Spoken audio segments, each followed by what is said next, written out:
oil to frame the Constitution of India in this august house, which is called at the time Constituent Assembly. So we are proud of all of them, numbering 389 members, including 296 from British India and 93 from princely states.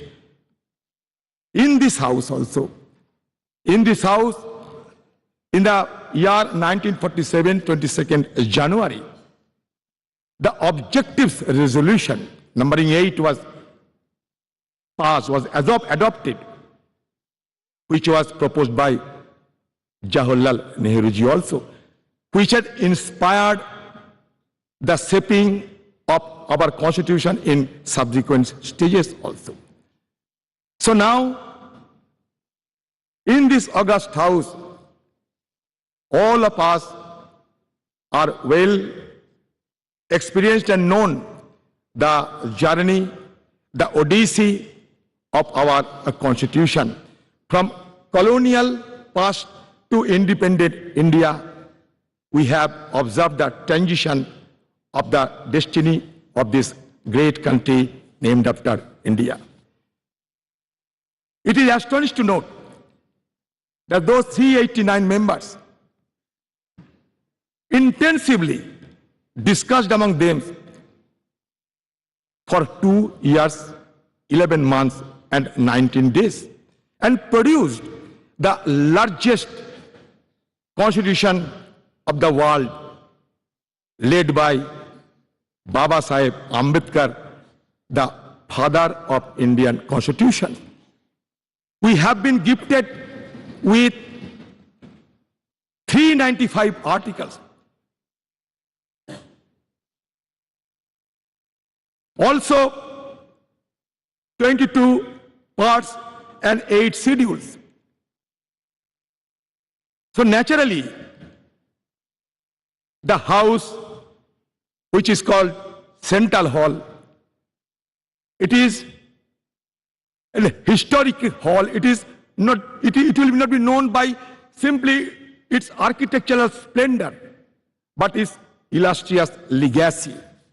Now I come to the point that our ability to attain developed nation status by 2047 hinges on the active involvement of our citizens and the unwavering dedication of their representatives. The groundwork laid in the formative years of our nationhood and also the subsequent years has empowered us significantly. However, we are confronted with intricate challenges that require immediate attention and resolution as we progress towards this objective. I don't have any idea of what is called and how a country to be recognized as developed country by any designation. I do not have any idea of any global consensus is existed or not, because when we see other developed countries, among the various key determinants, one determinant is always followed, that is Human Development Index. And insofar as Human Development Index, India has been lagging behind and we are ranked 131 out of 189 countries. At present, disconcerting reports reveal that the top 10% of India's population controls a staggering 77% of nation's total wealth. In 2017, a staggering 73% of wealth generated has reportedly gravitated towards the wealthiest 1%, while staggering 670 million Indians constituting the poorest half of the population saw their wealth increase by a mere 1%. This stark disparity presents a crucial challenge in ensuring that millions of people living below the poverty line have access to fundamental necessities like food, shelter and healthcare, a prerequisite for advancing towards developed nation status. While India boasts of a sizable youth population, high unemployment rates pose a significant hurdle to leveraging this demographic advantage. Addressing these challenges is paramount, necessitating a concerted focus on job creation and the encouragement of entrepreneurship. It is essential to enable India's youthful population to contribute substantially to the country's economic growth and development. Despite India being the world's fifth largest economy, our per capita GDP falls far behind that of developed nations. Tackling this economic growth challenge requires pro-growth government policies, maintaining low inflation, reducing interest rates, alleviating unemployment, fostering a skilled workforce, bolstering purchasing power, stimulating demand, and enhancing the healthcare and education sector. India must prioritize the development of a globally competitive, labor-intensive manufacturing sector capable of generating significant employment opportunities. In sum, addressing the pressing issue of high youth unemployment is a pivotal step for India's march toward developed nation status by 2047. I am impatient. I do not want to vote till 2047. Why not before 2047? To realize the vision of becoming developed nation, India must pursue a growth trajectory that is both comprehensive and sustainable. Economic growth must be all-inclusive, benefiting every citizen. An overarching focus on human development, encompassing access to healthcare, education and essential services must be implemented holistically. The challenge of transforming India into a developed nation by 2047 are substantial, encompassing poverty, infrastructure deficit, and environmental sustainability. By implementing a holistic strategy that encompasses infrastructure development, attraction of investment, enhancement of education, promotion of innovation, social welfare, environmental conservation, paying emphasis on manufacturing and integration of technology, India can pave the way for its emergence as a developed nation. It is only with unwavering determination, collective commitment that the country can realize this visionary goal and unlock its potential on the global stage.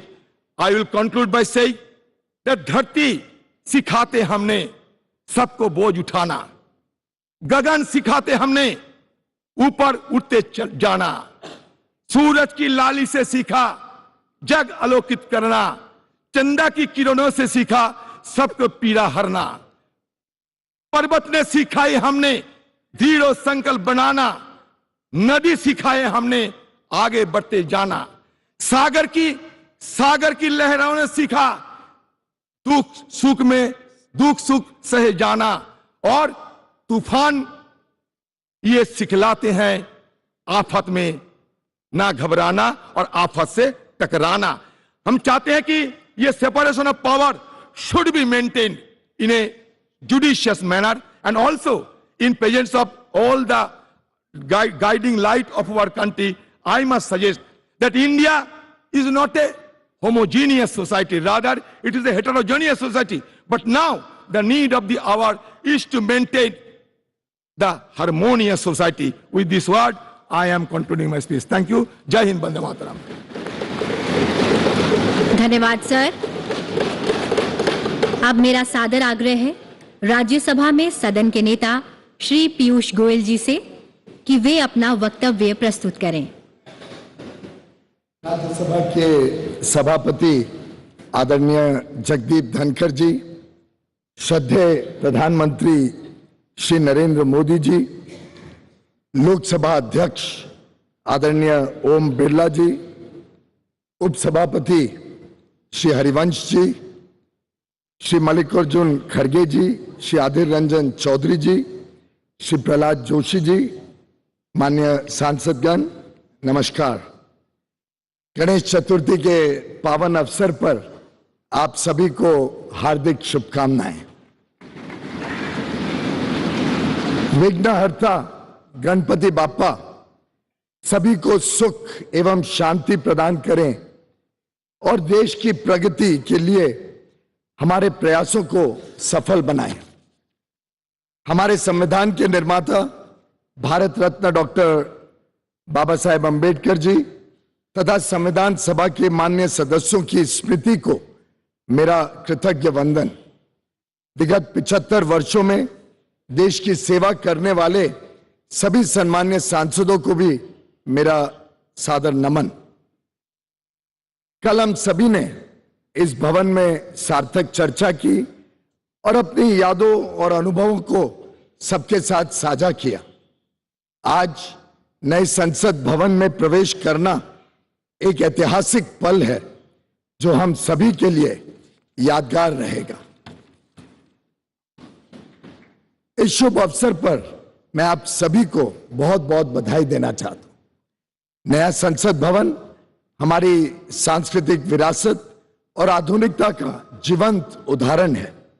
नए संसद भवन में स्थापित प्राचीन सेनगोल से प्रेरणा लेकर हम सभी कर्तव्य भावना से देश सेवा के तत्पर रहेंगे।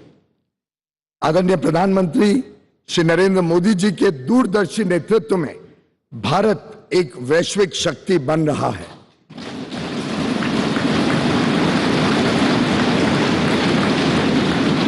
नया संसद भवन अपने विशाल और सुंदर स्वरूप में एक नए विश्वास से भरे आत्मनिर्भर भारत का पहचान बनेगा।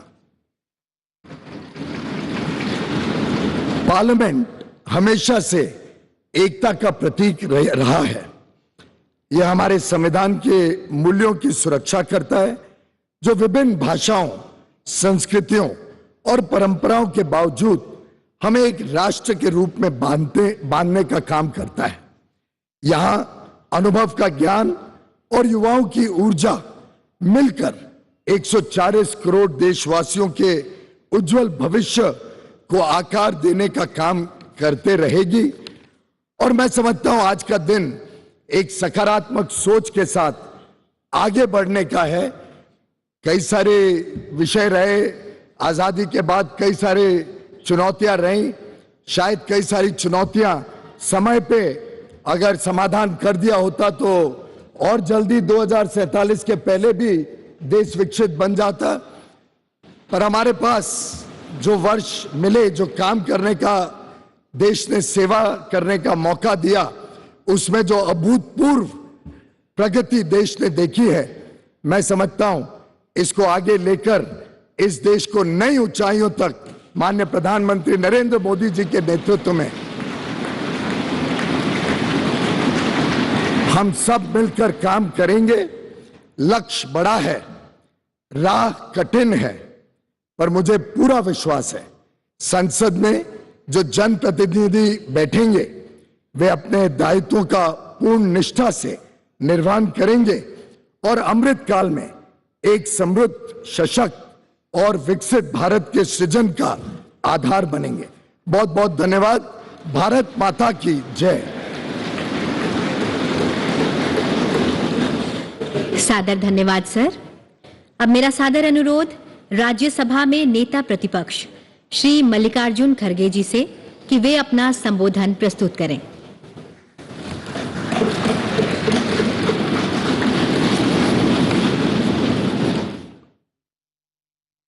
Honorable Vice President of India, Honorable Prime Minister, Honorable Speaker Lok Sabha, Honorable Leader of the Rajya Sabha, Honorable Shri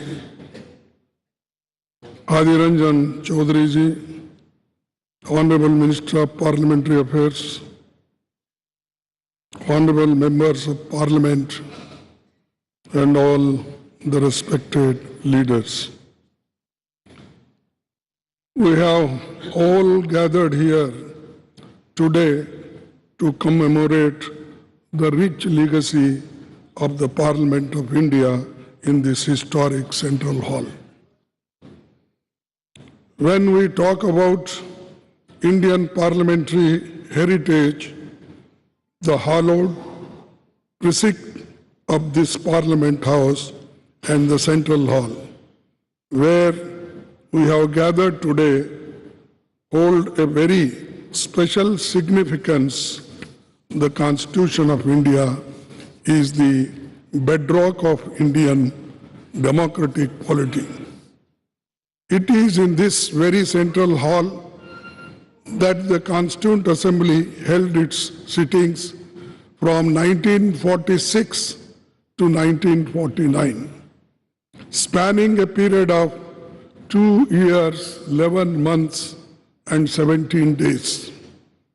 Today, we humbly recall the phenomenal contributions made by Dr. Rajendra Prasad, the first President of India, Pandit Jawaharlal Nehru ji, the first Prime Minister, and architect of modern India, Sardar Vallabhbhai Patel, the first Home Minister of India, and Dr. B.R. Ambedkar, architect of Indian Constitution.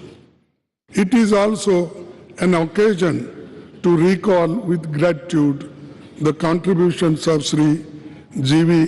Malvankar, Dr. Sarvapalli Radhakrishnan, and also acknowledge the collective contribution by members of the Constituent Assembly, Provisional Parliament, and first and all subsequent Lok Sabha. This central hall was witness to Pandit Nehru's tryst with destiny speech on the eve of India's independence. And yesterday, the Prime Minister also mentioned this in his speech. I'm thankful to you because you remembered this historic speech on this yesterday's occasion. Sir, the India's independence during his speech, the Pandit Nehruji inter alia stated, which I quote, long years ago, we have made a tryst with destiny, and now the time comes when we shall redeem our pledge, not wholly or in full measures, but very substantially. At the stroke of the midnight hour, when the world sleeps, India will awake to life and freedom. A moment comes, which comes but rarely in history, when we step out from the old to new, when an age ends, and when the soul of the nation, long suppressed, finds utterances. As the clock struck 12, all the members of the Constituent Assembly took the following pledge.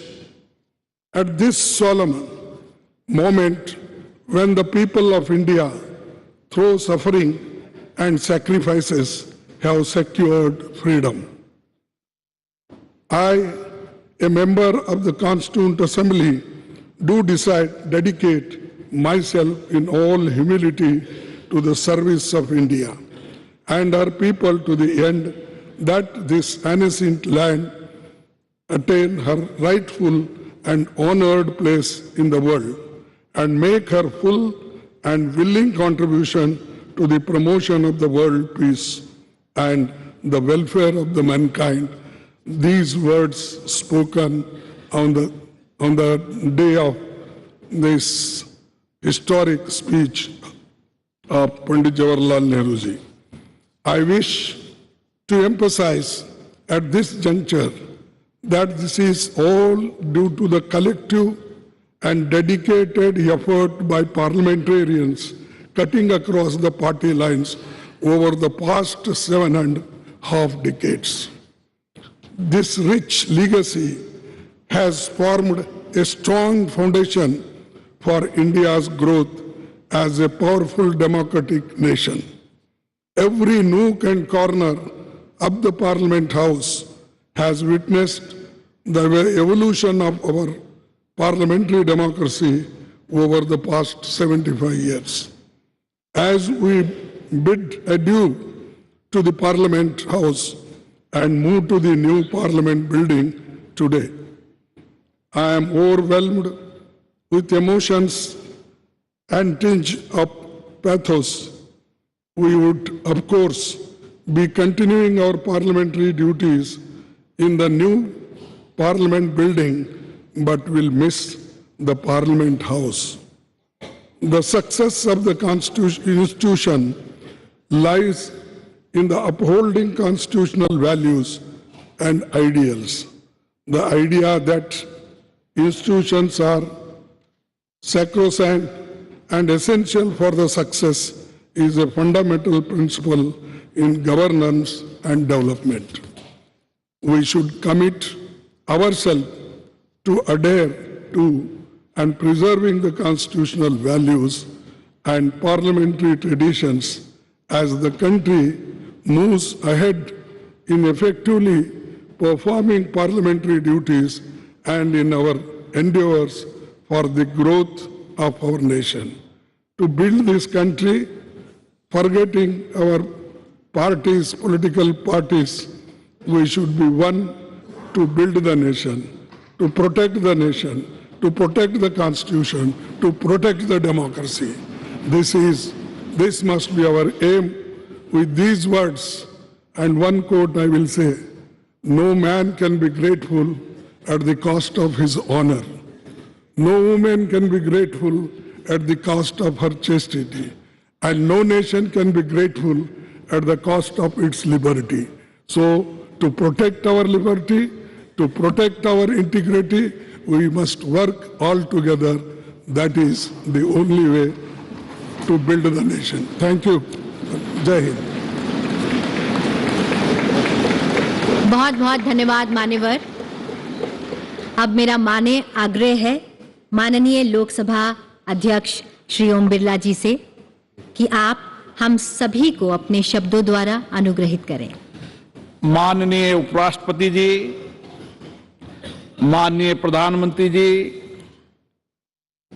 Rajya Sabha में सदन के नेता, संसदीय कार्य मंत्री जी, प्रतिपक्ष के नेता, लोकसभा में सबसे बड़े दल के नेता, सभी माननीय मंत्रीगण, सभी माननीय संसद सदस्यगण, आज संसद भवन के इस ऐतिहासिक कक्ष में जो हमारी देश की आजादी का साक्षी रहा, जो संविधान निर्माण का साक्षी रहा, जिसमें अनेक परिवर्तन एवं ऐतिहासिक निर्णय हुए, इसी केंद्रीय कक्ष में माननीय राष्ट्रपति जी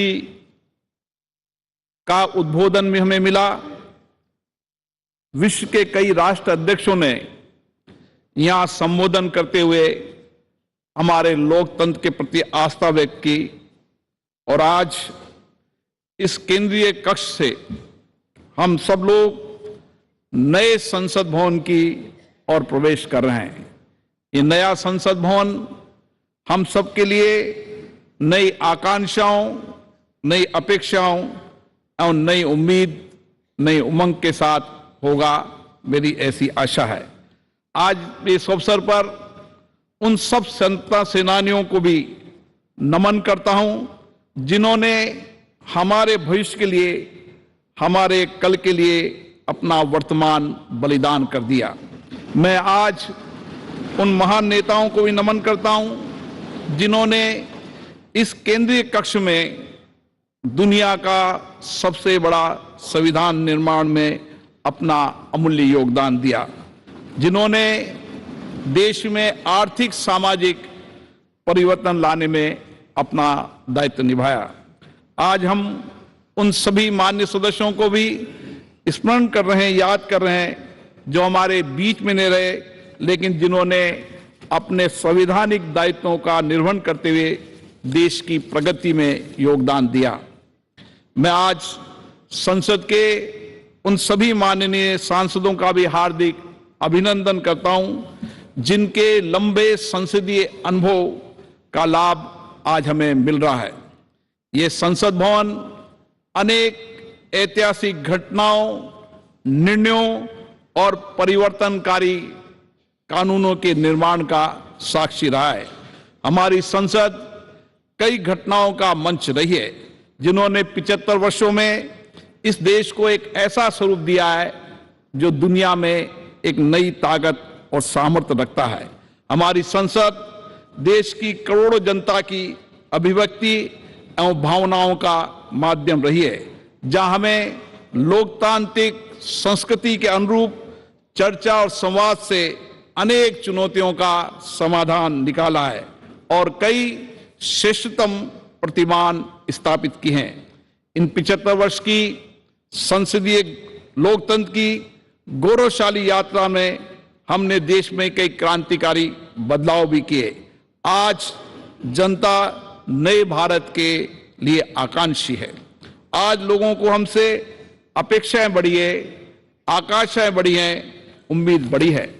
ऐसे में हमारी जिम्मेदारी और बढ़ जाती है कि हम अपने संवैधानिक दायित्वों का शुद्ध अंतर्करण से निर्वहन करें और उनकी अपेक्षाओं, आकांक्षाओं और उम्मीदों को पूरा करें और आकांक्षी भारत के सपनों को साकार करें।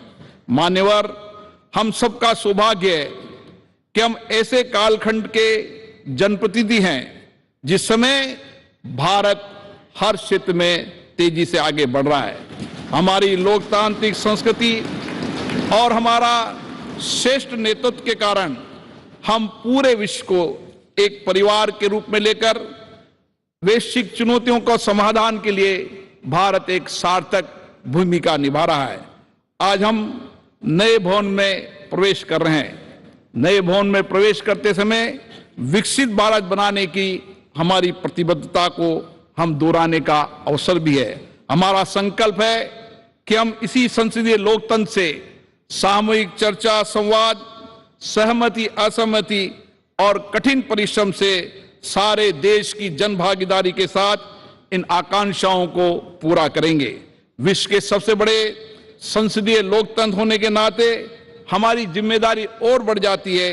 इसलिए आवश्यक है कि हमारी संसद हर एक मुद्दे पर चर्चा करे, सार्थक सकारात्मक दिशा दे, कानून बनाते समय सारगर्भित चर्चा हो, सकारात्मक के साथ चर्चा हो, ताकि हम देश को और अधिक समर्थ एवं समर्थ बना सकें। और इसमें हमारी संसद की उल्लेखनीय भूमिका होनी चाहिए।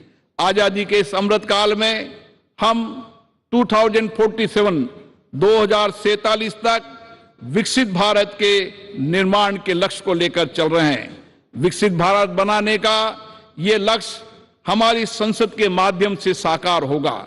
हम ऐसे संकल्प की प्रतिबद्धता के साथ नए भवन में प्रवेश करेंगे जहां हमारी भागीदारी भी होगी, जनता की अपेक्षाएं भी पूरी होगी और नए आकांक्षी भारत और 2047 में विकसित भारत के सपने को भी पूरा पकाएंगे। आज गणेश चतुर्थी के शुभ दिन, ऐसे शुभ दिन पर अच्छी परंपराएं, अच्छी परिपाटियां, अच्छी प्रथाएं, अच्छे अनुभव हम साथ लेकर जाएं और नए संसद भवन में उनको स्थापित करें ताकि विश्व के लिए भारत का लोकतंत्र मार्गदर्शक बन सके। नया भवन हमारे देश की आकांक्षी जनता के लिए परिणामदायक हो, परिवर्तनकारी हो, ताकि हमारे संविधान निर्माताओं ने समानता, न्याय और बंधुता का जो संदेश दिया है उसे हम पूरा कर सके। हम अपनी संसद को देश की जनता की सेवा में सच्चे भाव से समर्पित करें। इसी अपेक्षा के साथ मैं पुनः इस भवन को, उन सब लोगों को जिनका इस लोकतंत्र को स्थापित करने में, लोकतंत्र की मर्यादा प्रतिष्ठा बढ़ाने में योगदान रहा, उन सबको भी नमन करता हूं। धन्यवाद। बहुत बहुत धन्यवाद मान्यवर। अब मेरा विनम्र अनुरोध माननीय प्रधानमंत्री श्री नरेंद्र मोदी जी से कि आप विशिष्ट जनों की सभा को संबोधित करें एवं हम सभी का मार्गदर्शन करें।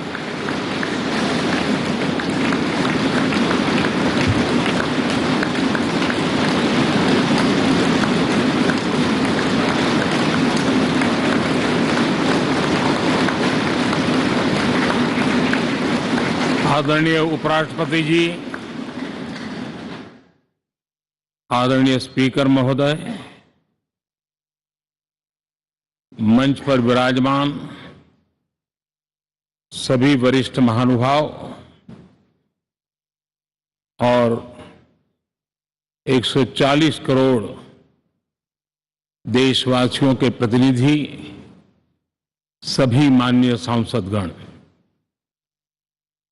आपको और देशवासियों को गणेश चतुर्थी की अनेक अनेक शुभकामनाएं।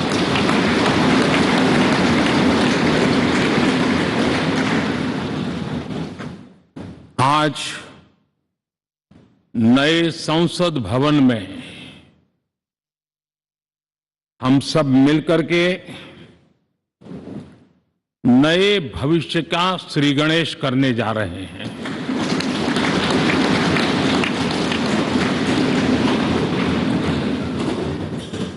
आज हम यहां विकसित भारत का संकल्प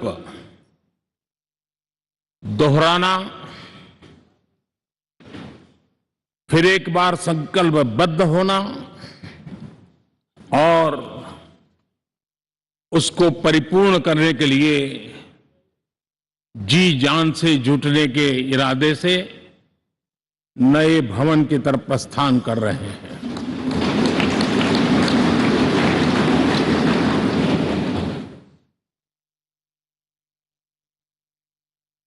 सम्मान्य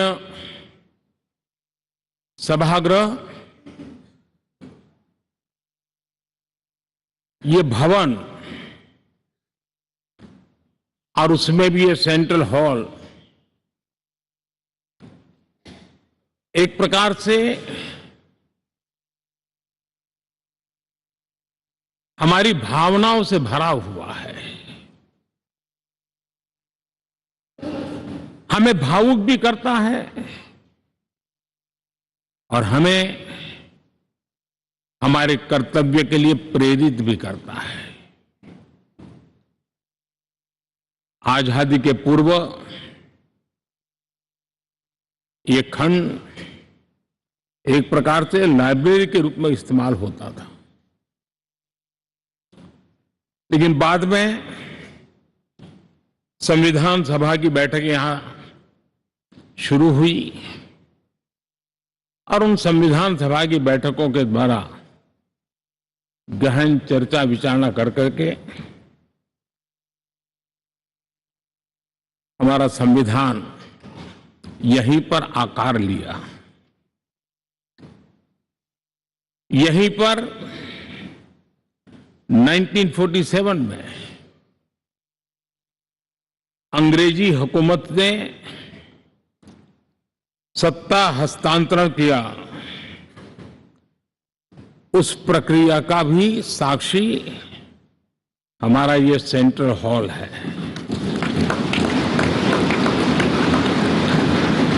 इसी सेंट्रल हॉल में भारत के तिरंगे को अपनाया गया,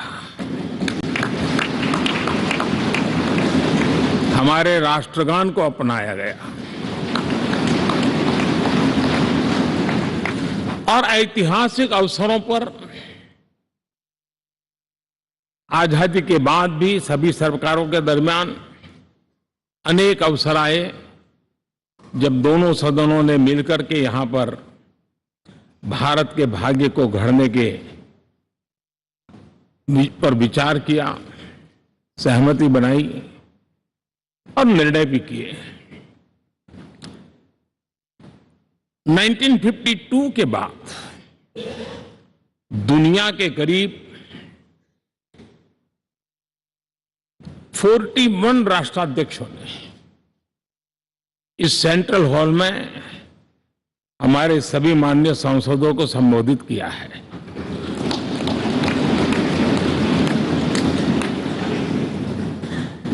हमारे राष्ट्रपति महोदयों के द्वारा 86 बार यहां संबोधन किया गया है।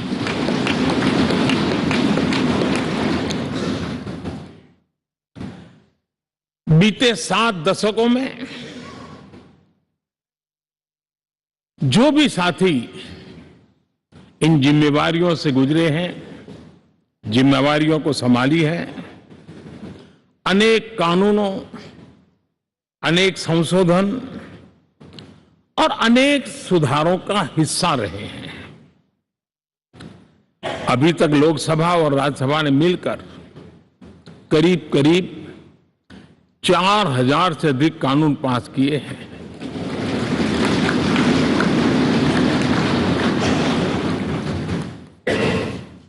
और कभी जरूरत पड़ी तो ज्वाइंट सेशन के माध्यम से भी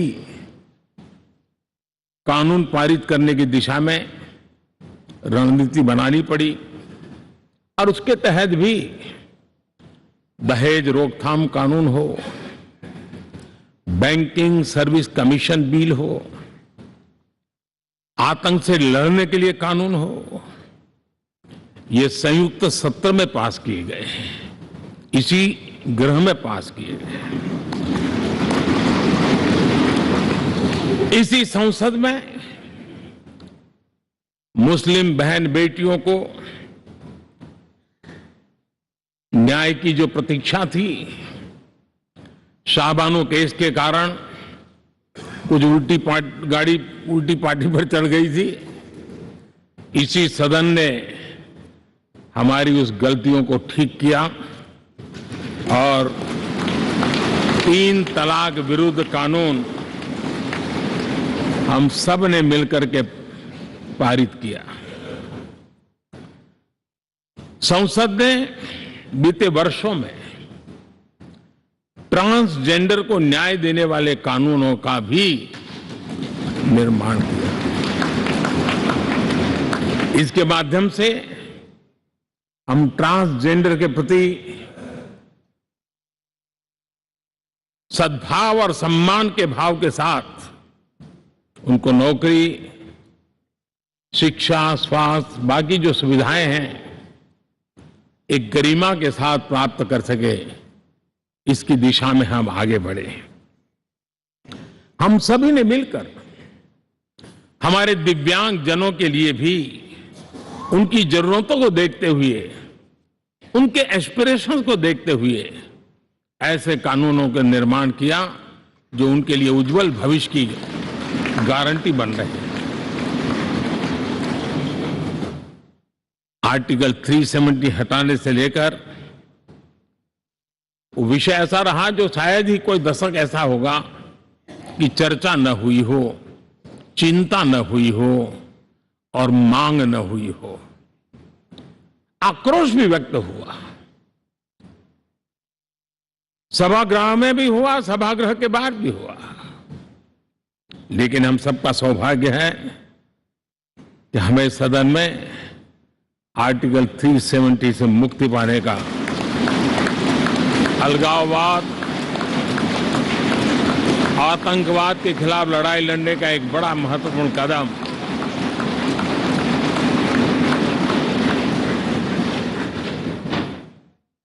और इस महत्वपूर्ण काम में माननीय सांसदों की, संसद की बहुत बड़ी भूमिका है। जम्मू कश्मीर में इसी सदन में निर्मित हुआ संविधान हमारे पूर्वजों ने दिया हुआ वो महामूल्य दस्तावेज जम्मू कश्मीर में लागू करते हैं तो इस मिट्टी को प्रणाम करने का मन करता है। आज जम्मू और कश्मीर शांति और विकास के रास्ते पर चलने के लिए प्रतिबद्ध हुआ है और नए उमंग, नए उत्साह, नए संकल्प के साथ जम्मू कश्मीर के लोग आगे बढ़ने का कोई मौका अब छोड़ना नहीं चाहते हैं। ये दिखाता है कि संसद के सदस्यों ने मिलकर के संसद के भवन में कितने महत्वपूर्ण काम किए हैं। माननीय सांसदगण, लाल किले से मैंने कहा था यही समय है, सही समय है।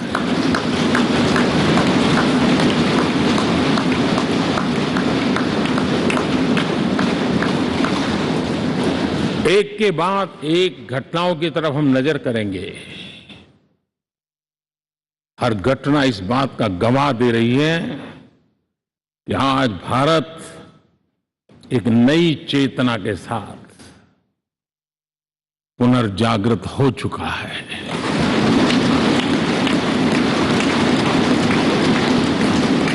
भारत नई ऊर्जा से भर चुका है। और यही चेतना, यही ऊर्जा ये देश के कोटि कोटि जनों के सपनों को संकल्प में परिवर्तित कर सकती है और संकल्प को परिश्रम की पराकाष्ठा कर करके सिद्धि तक पहुंचा सकती है। ये हम देख सकते हैं।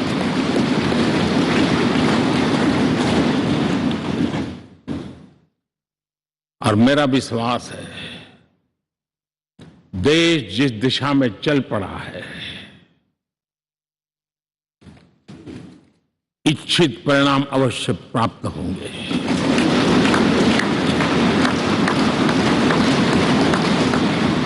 हम गति जितनी तेज करेंगे, परिणाम उतने जल्दी मिलेंगे।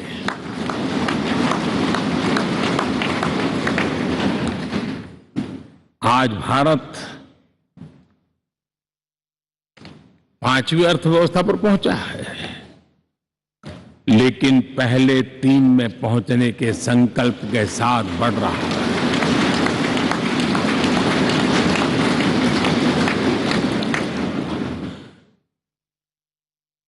और मैं जिस स्थान पर बैठा हूं, जो जानकारियां प्राप्त होती है, उसके आधार पर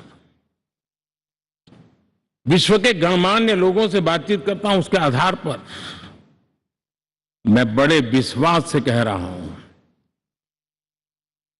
हम में से कुछ लोगों की निराशा हो सकती है, लेकिन दुनिया आश्वस्त है कि भारत टॉप 3 में पहुंच के रहेगा।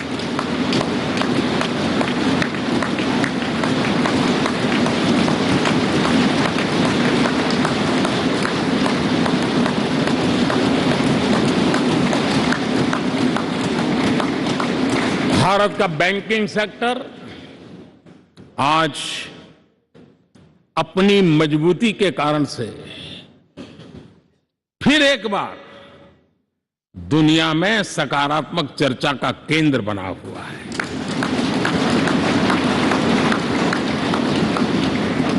भारत का गवर्नेंस का मॉडल, यूपीआई, डिजिटल स्टैक, मैं इस G20 में देख रहा था, मैंने बाली में भी देखा। टेक्नोलॉजी की दुनिया को लेकर के भारत का नौजवान जिस प्रकार से आगे बढ़ रहा है, पूरे विश्व के लिए कौतुक भी है, आकर्षण भी है और स्वीकृति भी है।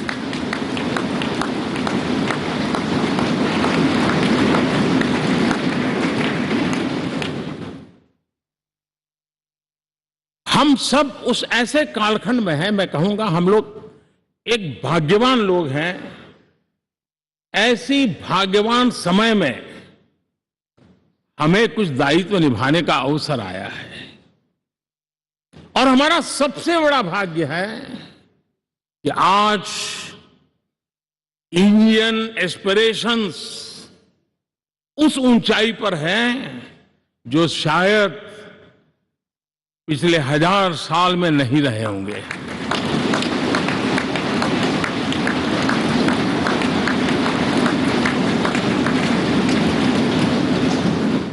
गुलामी के जंजीरों ने उसके एस्पिरेशंस को दबोच के रखा था।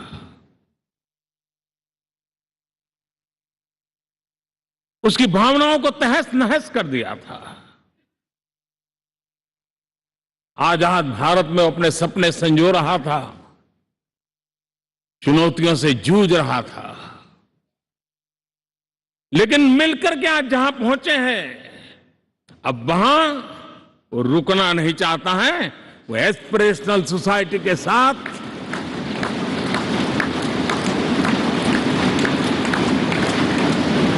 नए लक्ष्य गढ़ना चाहता है।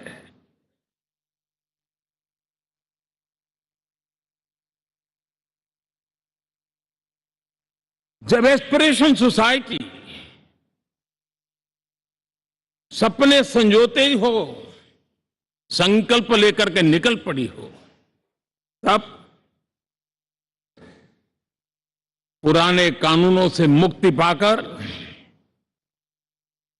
नए कानूनों का निर्माण करके उज्जवल भविष्य के लिए एक मार्ग प्रशस्त करने का दायित्व हम सभी सांसदों का सविशेष होता है। संसद में बनने वाला हर कानून, संसद में होने वाली हर चर्चा, संसद से जाने वाला हर संकेत इंडियन एस्पिरेशन को बढ़ावा देने के लिए ही होना चाहिए। ये हम सबकी भावना भी है, कर्तव्य भी है और एक एक देशवासी की हमसे अपेक्षा भी है।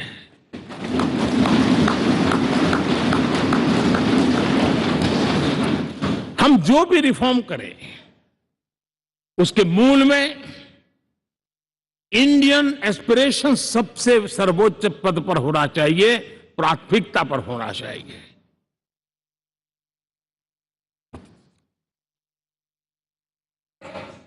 लेकिन मैं बहुत सोच समझ करके कहना चाहता हूं,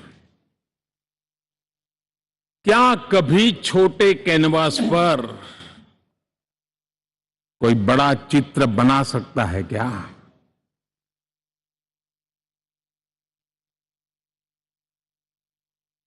जैसे छोटे कैनवास पर बड़ा चित्र नहीं बन सकता, वैसे हम भी अगर हमारे सोचने के कैनवास को बड़ा नहीं कर सकते तो भव्य भारत का चित्र भी हम नहीं अंकित कर सकते।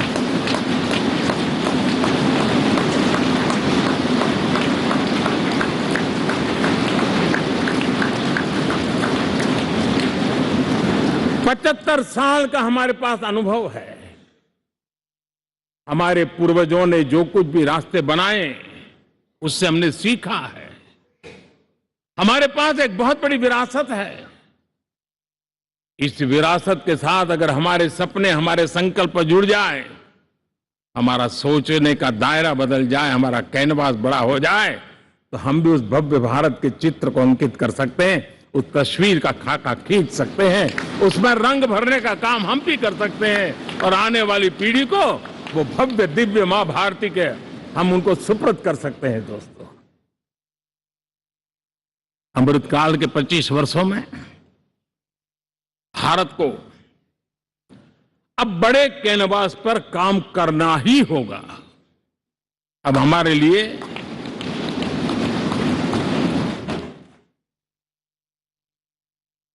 छोटी छोटी चीजों में उलझना वो वक्त चला गया है।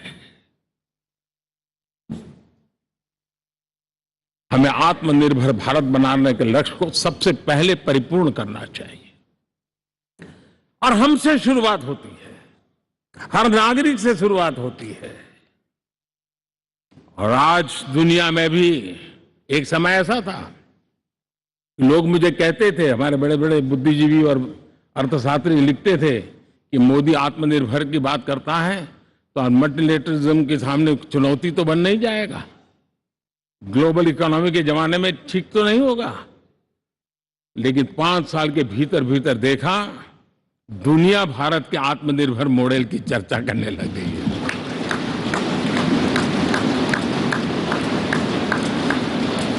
और कौन हिंदुस्तानी नहीं चाहेगा कि डिफेंस सेक्टर में आत्मनिर्भर हो, एनर्जी सेक्टर में हम आत्मनिर्भर हो, एडिबल ऑयल, क्या इस देश को आत्मनिर्भर नहीं होना चाहिए? कृषि प्रधान देश हम कहते हैं, खाने का तेल क्या देश बाहर से लाएगा? बहुत समय की मांग है कि हमें आत्मनिर्भर भारत को संकल्प को पूरा करना, ये हम सबका दायित्व है। उसमें दल आड़े नहीं आते हैं, सिर्फ दिल चाहिए, देश के लिए चाहिए।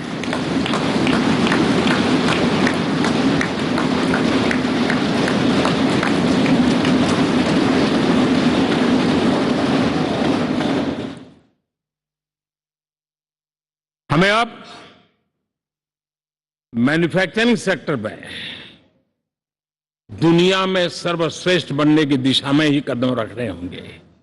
और मैंने एक बार लाल किले से कहा था, जीरो डिफेक्ट जीरो इफेक्ट। हमारे प्रोडक्ट में कोई डिफेक्ट ना हो, हमारी प्रक्रिया में पर्यावरण पर कोई इफेक्ट ना हो, ऐसा जीरो डिफेक्ट जीरो इफेक्ट वाला हमें दुनिया के सामने मैन्युफैक्चरिंग क्षेत्र में जाना।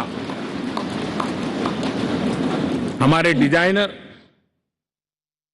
हमारे यहां निर्माण हो रही डिजाइन्स, हमारे सॉफ्टवेयर, हमारे एग्रीकल्चर प्रोडक्ट्स, हमारे हस्तशिल्प, हर क्षेत्र में अब हमें वैश्विक मापदंडों को पार करने के इरादे से ही चलना चाहिए, तब जाकर के विश्व के अंदर हम अपना झंडा फहरा सकते हैं।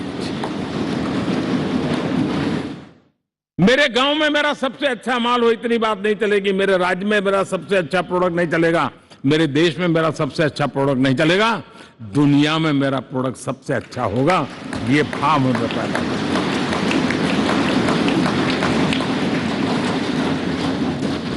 हमारी यूनिवर्सिटीज दुनिया के अंदर टॉप रैंकिंग में आए, अब इसमें हमें पीछे नहीं रहना है। हमारे शिक्षा जगत को नई नेशनल एजुकेशन पॉलिसी मिली है, एक खुलापन है, सर्व स्वीकृत बनी है, उसके सहारे अब हमें चल पड़ना है। और दुनिया के टॉप मोस्ट यूनिवर्सिटीज में अभी जब G20 में विश्व के मेहमान आए तो मैंने नालंदा की एक तस्वीर रखी थी वहां, और जब मैं दुनिया को कहता था 1500 साल पहले मेरे देश में दुनिया की उत्तम से उत्तम यूनिवर्सिटी हुआ करती थी, तो सुनते ही रह जाते थे। लेकिन हमें उसे प्रेरणा लेनी है, पर प्राप्त तो अभी करके रहना है, ये हमारा संकल्प होना चाहिए। आज हमारे देश का नौजवान खेल जगत के अंदर दुनिया में हमारी पहचान बना रहा है। टियर 2, टियर 3 सिटी से, गांव, गरीब परिवारों से, गांव से देश के नौजवान, देश की बेटे बेटियां आज खेलकूद के जगत जीवन में हमारा नाम रोशन कर रही है। लेकिन देश चाहता है और देश का संकल्प होना चाहिए कि अब खेलकूद के हर पोडियम पे हमारा तिरंगा भी लहराता होगा।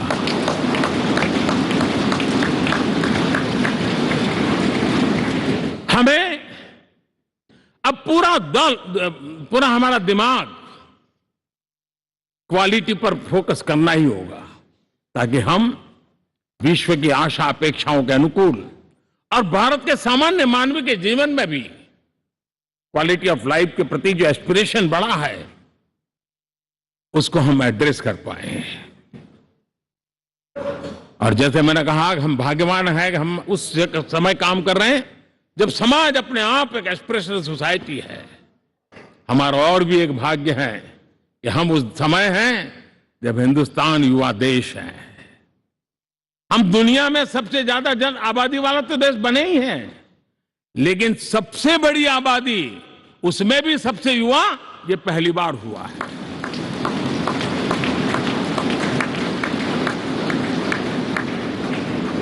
जिस देश के पास ये युवा शक्ति हो, युवा सामर्थ्य हो, तब हमें उसकी टैलेंट पे भरोसा है, हमें उसकी संकल्प शक्ति पे भरोसा है, उसकी साहस में हमें भरोसा है। और इसलिए हम चाहते हैं कि दुनिया में भारत का युवा अग्रिम पंक्ति में नजर आना चाहिए, वो स्थिति पैदा होनी चाहिए। आज पूरी दुनिया को स्किल मैन पावर की बहुत बड़ी जरूरत है, और भारत विश्व की इस आवश्यकता की पूर्ति के लिए अपने आप को सज्ज कर सकता है और उन आवश्यकताओं को पूरी कर करके दुनिया में अपनी एक जगह भी बना सकता है। और इसलिए विश्व में उनकी आवश्यकता के लिए किस प्रकार के मैन पावर की जरूरत है, किस प्रकार के उनको ह्यूमन रिसोर्स की जरूरत है, उस स्किल मैपिंग का काम भी चल रहा है। और उस स्किल मैपिंग के अनुसार भारत के अंदर स्किल डेवलपमेंट की तरफ हम बल दे रहे हैं। और जितना ज्यादा हम स्किल डेवलपमेंट पर बल देंगे, भारत के नौजवानों का सामर्थ्य विश्व में अपना डंका बजाने में कोई कमी नहीं रखेगा। और हिंदुस्तानी जहां गया है उसने अच्छाई की छाप छोड़ी है, कुछ कर गुजरने की छाप छोड़ी है। ये सामर्थ्य हमारे अंदर पहले से पड़ा हुआ है और हमारे पहले जो लोग गए हैं उन्होंने इससे छवि भी बना के रखी हुई है। आपने देखा होगा पिछले दिनों करीब 150 नर्सिंग कॉलेज एक साथ खोलने का निर्णय किया। पूरे दुनिया में बहुत बड़ी रिक्वायरमेंट है नर्सिंग की।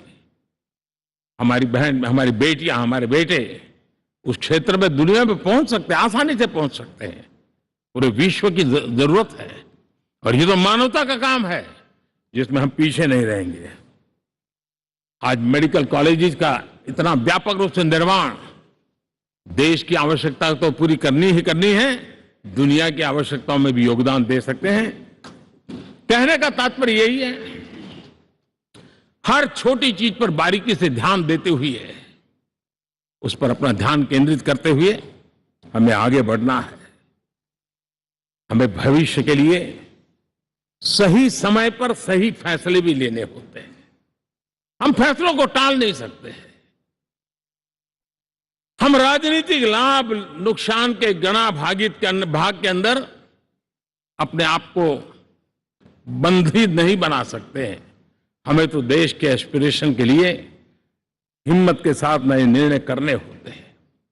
आज सोलर पावर के सफल मूवमेंट्स हमारी भावी पीढ़ी के लिए एनर्जी क्राइसिस से मुक्ति की गारंटी दे रहा है। आज मिशन हाइड्रोजन आने वाले दिनों में जो एनवायरमेंट की चिंता है, जो टेक्नोलॉजी में बदलाव आ रहा है, उसके समाधान का रास्ता देने का सामर्थ्य रखती है। आज हमारा सेमीकंडक्टर जिस प्रकार से जीवन चलाने में हमारे हृदय की जरूरत रहती है, वैसे ही आज हमारी टेक्नोलॉजी चिप्स के बिना चल नहीं सकती और सेमीकंडक्टर उसके लिए बहुत अनिवार्य है।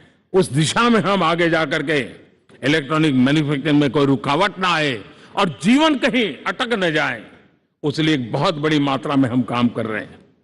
जल जीवन मिशन, हर जिले में 75 अमृत सरोवर, हमारी भावी पीढ़ी को, हमारे बच्चों को, बच्चे उनको कभी पानी के बिना तरसना न पड़े, इसकी चिंता हम आज कर रहे हैं।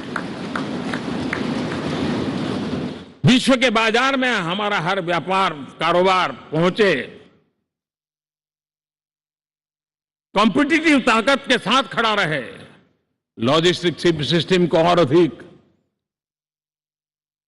कम खर्च वाला बनाना, एफिशिएंट बनाना, उस दिशा में हम बहुत नीतियां लेकर के चल रहे हैं।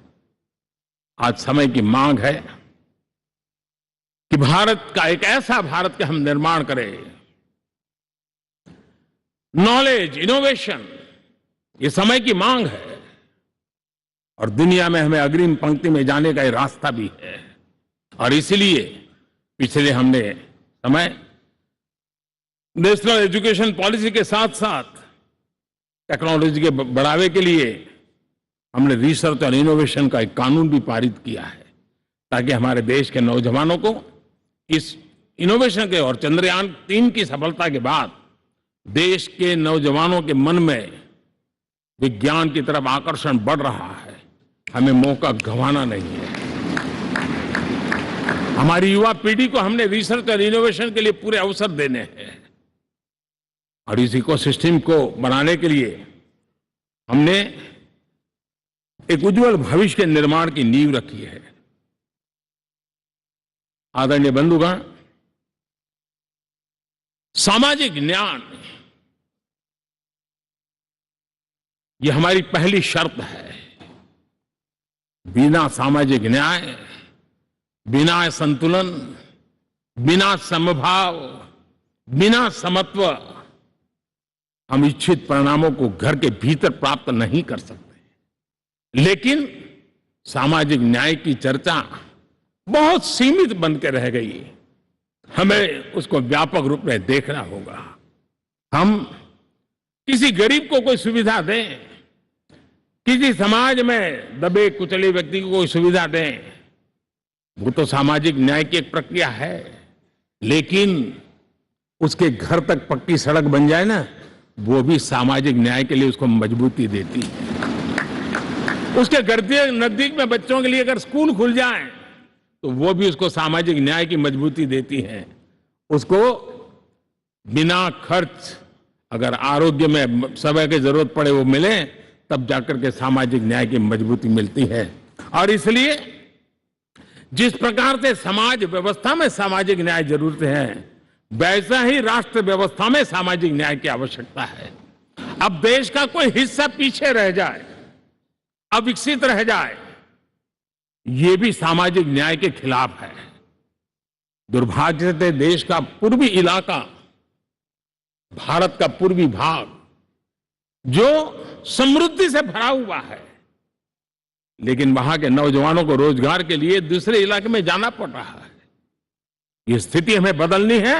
हमारे देश के उस पूर्वी भाग को, इलाका को समृद्ध बना करके सामाजिक न्याय की मजबूती भी हमने देनी है। असंतुलित विकास, शरीर कितना भी स्वस्थ क्यों न हो, लेकिन एक उंगली को भी अगर लकवा मार गया है तो शरीर स्वस्थ नहीं माना जाता है।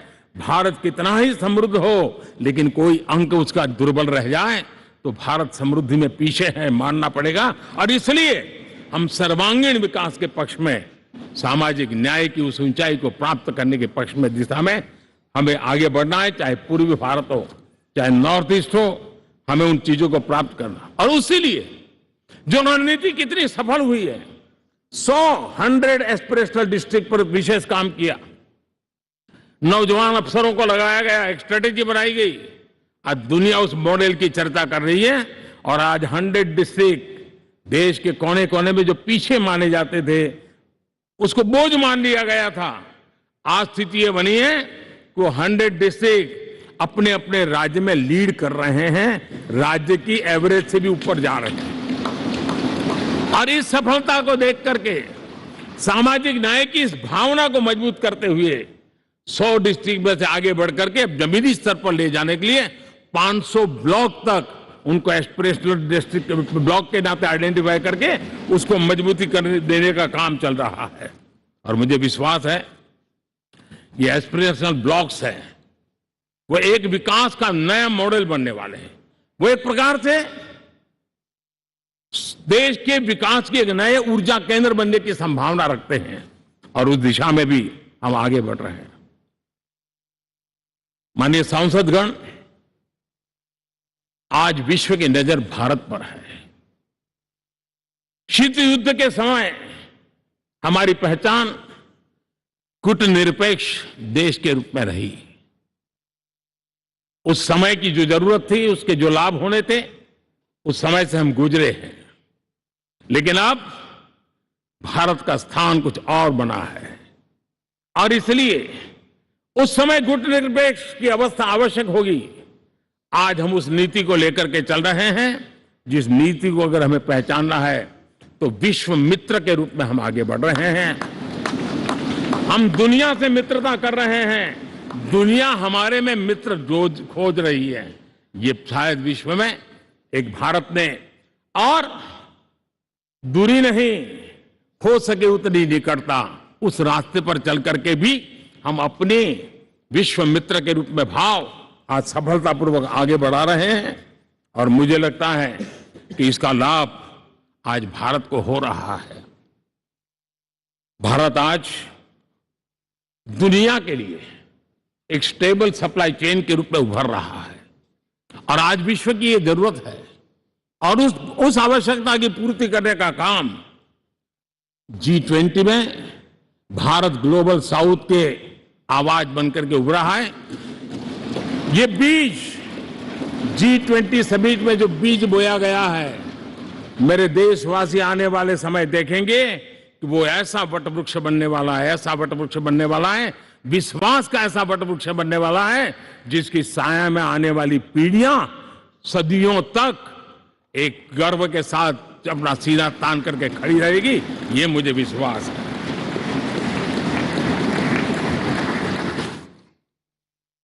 इस G20 में एक बहुत बड़ा काम हमने किया है, बायोफ्यूल अलायंस का। हम विश्व के नेतृत्व करते रहे, दिशा दे रहे हैं। और विश्व को बायोफ्यूल अलायंस में दुनिया के सभी देश देखते ही देखते उसकी सदस्यता ले रहे थे और एक बहुत बड़ा आंदोलन खड़ा होने जा रहा है और जिसका नेतृत्व ये हमारा भारत कर रहा है। छोटे छोटे महाद्वीप, उनके साथ भी आर्थिक कॉरिडोर बनाने की दिशा में हमने बड़ी मजबूती के साथ कदम उठाए हैं। आदरणीय बंधुगण, आदरणीय उपराष्ट्रपति जी, आदरणीय स्पीकर महोदय, आज हम यहां से विदाई लेकर के नए भवन में जा रहे हैं, संसद के नए भवन में बैठने वाले हैं और ये शुभ है, गणेश चतुर्थी के दिन बैठ रहे हैं।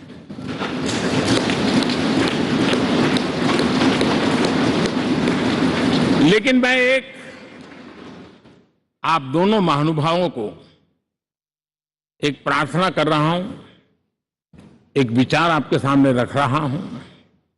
मैं आशा करता हूं कि आप दोनों मिलकर के उस विचार पर जहां भी जरूरत पड़े मंथन करके कुछ निर्णय अवश्य करिए। और मेरी प्रार्थना है, मेरा सुझाव है कि अब हम जब नए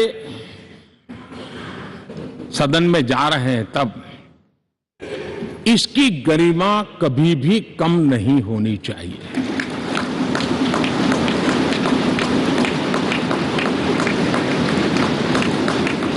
इसे सिर्फ पुरानी पार्लियामेंट कहकर के छोड़ दें, ऐसा नहीं होना चाहिए। और इसलिए मेरी प्रार्थना है कि भविष्य में अगर आप सहमति दे दोनों महानुभाव, तो इसको संविधान सदन के रूप में जाना जाए।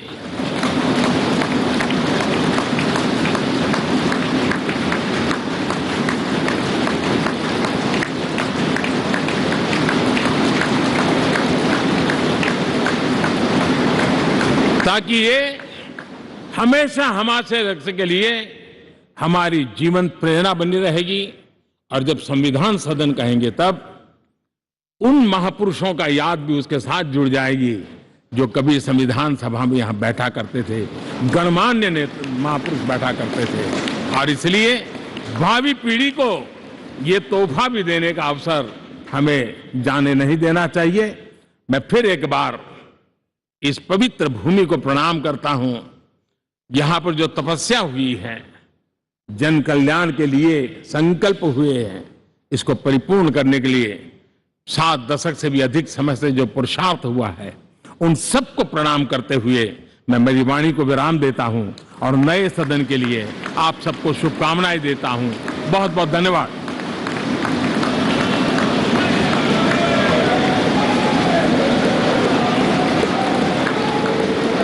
बहुत बहुत धन्यवाद मान्यवर। अब मेरा विनम्र निवेदन माननीय उपराष्ट्रपति जी एवं राज्यसभा सभापति श्री जगदीप धनखड़ जी से कि आप हम सभी का मार्ग प्रशस्त करें।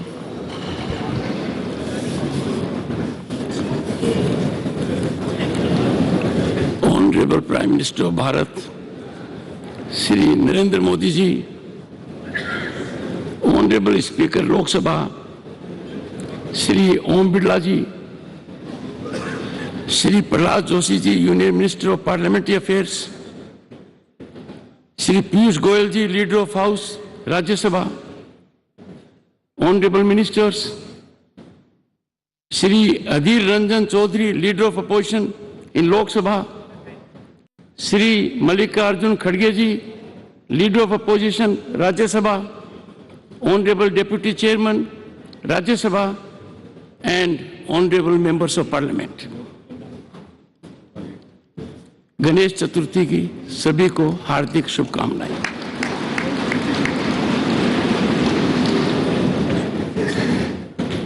माननीय प्रधानमंत्री जी ने अचानक होमवर्क दे दिया और प्रधानमंत्री जी के बाद बोलना अपने आप में बहुत बड़ी चुनौती है। On this momentous occasion, as we stand on the threshold of adding a new chapter to the annals of our parliamentary democracy, I congratulate you all on our phenomenal rise. We all are indeed privileged to be witnessing this history in the making as we bid adieu to this magnificent Parliament building which houses both the chambers of our Parliament and this imposing central hall and move to the new one. Traversing over 7-decade journey from Vidhan Sabha to the present day in Amritkal, these hallowed precincts have witnessed many a milestone. Honorable members, from tryst with destiny at midnight of 15th August 1947 to unfolding of innovative, impactful, forward-looking GST regime at midnight of June 30, 2047, and now this significant day. In this very central hall, the members of the Constituent Assembly embarked upon the journey to accomplish the daunting task of drafting the Constitution of India. Deliberations in the Constituent Assembly in this theatre exemplified decorum and healthy debate. Contentious issues were negotiated in a spirit of consensus with scholarly debate and spirited deliberations. Honorable members, we all need to emulate the exemplary conduct of our founding fathers. The new building of Parliament, a testament to dawn of Atmanirbhar Bharat, is much beyond an architectural marvel. It is a reflection of India's rich cultural diversity, a symbol of national pride, unity, and identity. Impactfully organized G20 resulted in demonstration of India's global power. The new building of Parliament, Bharat Mandapam and Yasho Bhumi are the most recent infrastructure masterpieces competing with the best in the world. These iconic venues are set to play a pivotal role in shaping India's tomorrow. Honorable members, the world now realizes that our nation is on the rise as never before, and this rise is unstoppable. Bharat is defining global discourse, shaping their outcome, and has emerged as significant player among the Committee of Nations. Bharat is dominating as an agenda setter for global peace, climate transition, and economic development on par with other leading players. In this encouraging scenario, generating hope and optimism all around, I find it a befitting occasion to congratulate Prime Minister Narendra Modi for his sagacious approach, people-centric vision, missionary zeal, and exemplary execution. Salute and appreciate contribution of the people in all walks of life and our bureaucracy that is enjoined with execution of policies. Honorable members, time has come to give up once and for all the premise of justifying transgression of conduct and outrageous disregard of rules in the temples of democracy by making reference to past instances. As we march into the new Parliament building, we must enhance cooperation and consensual approach. Time for us to bid farewell to confrontational stance and resolve to ever keep national interest uppermost. Honorable members, it is time, right time, to bury the strategy of weaponizing disturbance and disruption in parliamentary functioning, as these are antithetical to democratic values and can never have sanction of our people who are our ultimate masters. I would like to quote Dr. B.R. Ambedkar, who in his final speech in the Constituent Assembly stated, I quote, "If we wish to maintain democracy, not merely in form, but also in fact, what must we do? The first thing in my judgment we must do is to hold fast to constitutional methods of achieving our social and economic objectives," unquote. Let us heed his clarion call. On this decisive moment, as we are witnessing the transformation of Bharat, appreciations to Prime Minister Narendra Modi's vision and sagacity for fructifying tryst with modernity. We had tryst with destiny in 1947. We are lucky and fortunate by efforts of the Prime Minister that we are having today tryst with modernity for over 1 billion hearts. His role in this monumental task of shaping the destiny of 1/6 of humanity would forever be etched in history. Honorable members, this historic walk to the new building of Parliament in Amrit Kal be the march to Bharat at 2047 as developed nation. Let us in togetherness make the new chambers of the Parliament the sanctorum of our temple of democracy. Jai Hind.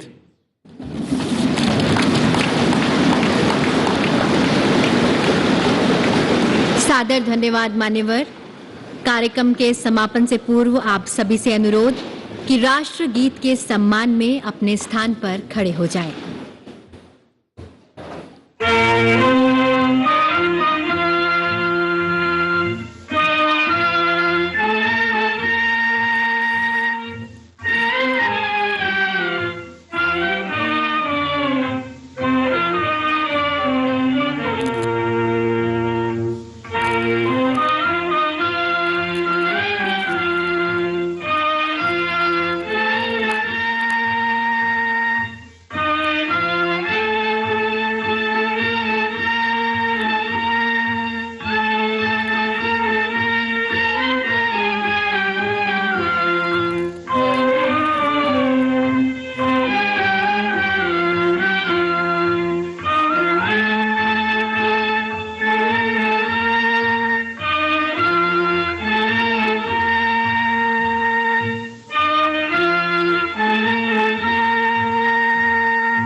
आजादी के अमृत काल में आइए नई ऊर्जा के साथ, नई चेतना के साथ अब कदम बढ़ाएं नव निर्माण की ओर। गणपति गजानन का आशीर्वाद ले प्रस्थान करें संसद के नए भवन की ओर, जो भव्य है,